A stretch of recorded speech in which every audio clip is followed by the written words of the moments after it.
Hey boys and girls, I'm back with Finding Home. I'm on chapter 18 and this one is spoken by Carrie.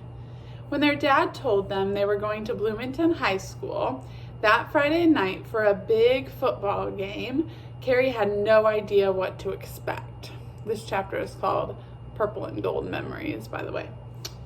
The family had never been to a real live high school football game. But as they walked through the stadium gates and found their seats in the bleachers with the Howards, the excitement and music and stadium lights were more than Carrie could have imagined. No wonder Mom and Dad couldn't wait to bring them here. Even better was the happy, light way Carrie felt. Both her parents knew about her cheating now, so the only thing left to do was tell her teacher. So far, there hadn't been a good time. Across the field in the bleachers was the school's marching band. The music was loud and bouncy and amazing. "Don't you love it?" Carrie raised her voice in Ashley's direction. "Love it?" Ashley stood and marched in place for a few beats. "I'm joining the band as soon as I can." She pointed at the drummers. "I'll have that tall hat and those gold buttons. I'll be the best drummer out there." "Yes," Carrie could picture it. She laughed. "I'm sure you will." They settled into their seats and Carrie looked around. Everyone was decked out in Bloomington High, purple and gold. They wore t-shirts and sweatshirts and baseball caps, and everything said BHS, or Home of the Eagles. The high school girls wore purple and gold ribbons in their hair and pom-poms on their shoes. The game hadn't started yet, but on the field, someone was running around in an eagle costume. He threw candy into the high school student section. "This is amazing!" Carrie leaned close to her mother. "Let's come every Friday night." Mom grinned. "That would make your father happy." The Howards were extra festive for the game. Marcia and Carly and their mother had purple and gold glitter on their cheeks, and Mr. Howard wore a jersey with Stephen's number. Stephen was a running back, whatever that meant. "Here," Mrs. Howard handed 2 tubs of glitter paint to Carrie. "You and your sisters can use this. Just put a swipe underneath your eyes." All 4 Baxter girls and their mom decorated their faces with purple and gold paint, and Dad brought a BHS baseball cap for Luke. Next came the national anthem. Carrie loved this part. They played it before every swim meet, too. The players from both teams lined up on the field, their hands over their hearts. Carrie and her family and the Howards did the same thing. Not till the song was over did Carrie notice the Bloomington High cheerleaders. "There," she pointed. "That's what I want to do. Cheer for my school." Ashley gave her a strange look. Band would be way more fun. She looked at the field and back at Carrie. "All cheerleaders do is bounce around," she shrugged. "I guess, if that's what you want to do." Carrie wanted nothing more. The cute skirts and the sweaters. All the girls doing the same cheer. It was like dance and sports all at once. The game started with a giant kick of a ball. Carrie didn't understand how it worked, but midway through the second quarter, Carly and Marcia took Carrie and Ashley down near the concessions stand. "This is where us younger kids hang out," Carly explained. Right away, Carrie spotted someone selling popcorn, someone she wasn't expecting to see. Her teacher, Miss Nan. Carrie gulped. This was her chance. She looked at her sister. Ashley was talking to boys from her class, something about a race. Ashley could handle herself for a few minutes at least. Carrie grabbed a deep breath and stood in Miss Nan's line. There were 2 other teachers working behind the counter. "Next, please." Miss Nan's voice was loud over the sound of the band.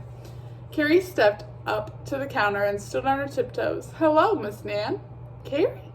Miss Nan smiled big and made her way around the counter. She gave Carrie a hug. "Happy Friday." "Yes, well, sort of." Carrie paused. "I have to get something off my chest." Miss Nan checked the line. "Okay, I can take a quick break." She moved with Carrie to a quieter spot a few feet away. "What is it?" Carrie crossed her arms. There was no going back. Once she said what she needed to say, anything could happen. She could be kicked out of school or put on display and shamed before the class. But at this point, she didn't care. She needed to tell the truth. If only the words would come. Carrie? Miss Nan prodded. Okay, the words were breaking free, lining up on the other side of Carrie's teeth. Remember the history quiz that you gave on chapters 1 and 2? Here we go. Carrie stood strong. Well, I cheated on that quiz, Miss Nan. I hadn't read the book, so I took the answers from the boy next to me. Connor? Miss Nan nodded. Yes, it was Connor. And I looked. Carrie stopped. Wait, how did you know? Miss Nan chuckled. Carrie, I've been teaching for a while. You've gotten A's on every assignment except for that one. She raised her eyebrows and put her hands on her hips. I was waiting for you to tell me. Carrie's mind was spinning. So I didn't get an A? She wondered if she might fall over. No, you didn't. That's how I knew you copied Connor.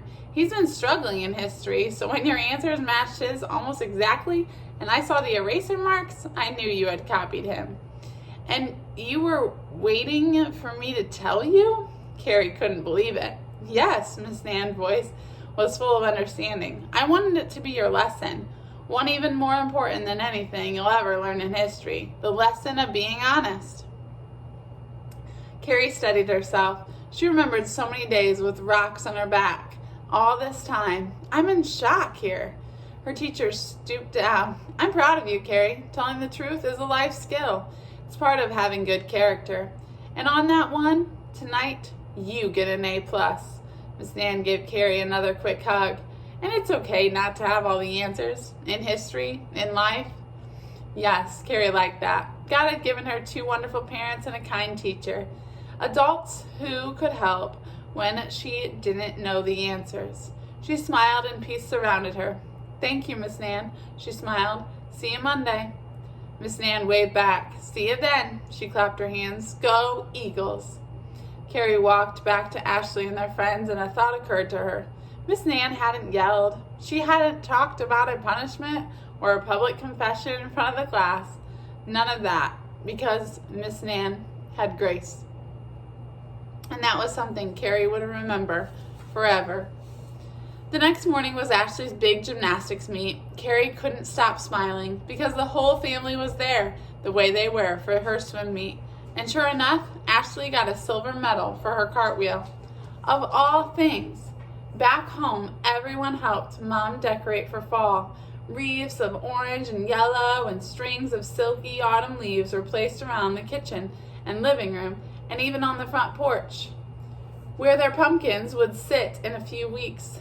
The leaves were called garland, and they weren't real, but they looked just like the real ones on the ground outside.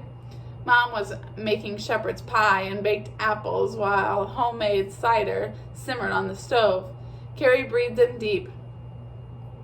The house smelled sweet and warm and cozy. She smiled. It smelled like home. They had an hour before dinner. So after decorating, Luke had an idea. Let's go for a walk. He raised his brow a few times and looked at Carrie and the other sisters, like he was giving them some kind of secret message. He pointed to the backyard. Carrie knew immediately what he meant. Great idea. She looked at Brooke. Should we go out back for a walk? Brooke caught on. Definitely. She stood and slid her shoes on. Let's go. Mom was adjusting the string of leaves over the kitchen window. Have fun, she smiled at them. Don't forget dinner. Okay, Carrie called back as the group headed outside.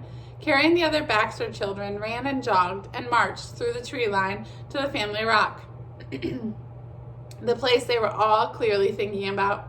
Carrie remembered the last time they were here. It was the first full day they lived here. So much had changed since then, all for the better. They helped each other up onto the rock, and there they took in the beauty around them.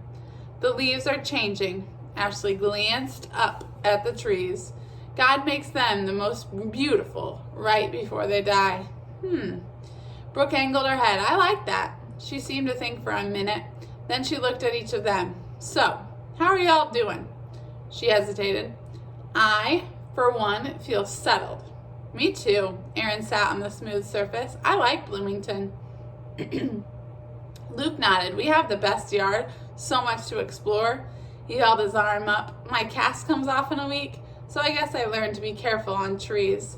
His arm was almost better. Just one more week and the doctor would take the cast off. Or stick to looking for lizards on the ground. Carrie patted Luke's good arm. And I'm glad you're okay. She leaned back on her hands. As for me, I'm happy. I like my new friends and I like swimming. She paused, and I learned the importance of telling the truth and not cheating. She had already told the others about the scandal. All of them took the news well. Carrie grinned at her siblings. I think I really love it here. Same, Brooke took her time. Carly is an amazing friend. I love my classes and playing in the orchestra. Bloomington is the best. She looked at the faces around her. And tonight, with us getting ready for fall and Mom's cooking, this really feels like home. Yes, Luke shouted. Home sweet home. I like that. Home sweet home. Aaron's face lit up. Plus, Mom's making my favorite cider. Ashley was quiet. Carrie understood. After all, Ashley had told her about the boy who called her Peter Pan names, and her terrible mud day and the gum hair disaster, and getting lost at the zoo. If anyone wasn't perfectly happy, it would be Ashley. Carrie took her sister's hand. What about you, Ash? Ashley looked at her feet. I guess. I like it better than before. She smiled at Carrie and then at the others. The house is nice. She thought for a second. I'm starting to make some unlikely friends. She paused. But for me, home will always be in Michigan, and that's okay. Carrie was satisfied with Ashley's answer. People have to adjust in their own time. Ashley just needed more days. It is okay, Ashley. Brooke sat on the other side of their sister. She put her arm around Ashley. One day, this will feel like home. No rush. Right, Aaron nodded. I took my time and it worked out for me. On the way back, Carrie linked arms with Ashley. I'm happy about your answer. They slowed their pace and Ashley leaned her head on Carrie's shoulder. Thanks. A little while ago, I was ready to run away, if you remember. Ashley straightened again and smiled. But I'm pushing through, even after all those tough chapters. I'm glad you didn't leave, Carrie nudged her sister. And look, you're choosing joy. It's already getting better. You have Marcia and Natalie and Landon. Ashley raised one eyebrow. Don't forget Elliot, the gum boy, she giggled. We're an unlikely bunch. But they're your friends. Carrie put her arm around Ashley's shoulder. See? God can do anything when we have the right attitude. An attitude of gratitude, Ashley smiled. She looked at the house in the distance and then to Carrie. Race you back. Carrie pulled away from her sister and headed fast toward home. But as always, Ashley was quicker. She took the lead and reached the back porch first. Inside, Mom was setting the shepherd's pie on the counter. The top was golden brown and bubbly. Next, she put the apples on the cooking tray and slid it into the oven. The perfect fall dinner. When they were all seated, just before their dad prayed, Carrie looked around the table. It was the best autumn night. Mom asked questions about school and what they wanted to do at the fall festival. As they talked, Carrie looked at Ashley. At one point, maybe even soon, Michigan would be a beautiful memory. Part of the past. Carrie believed that. And then Ashley would see Bloomington not only as a place where they lived, but as the most wonderful home ever. The next chapter is 19. I'll read it later.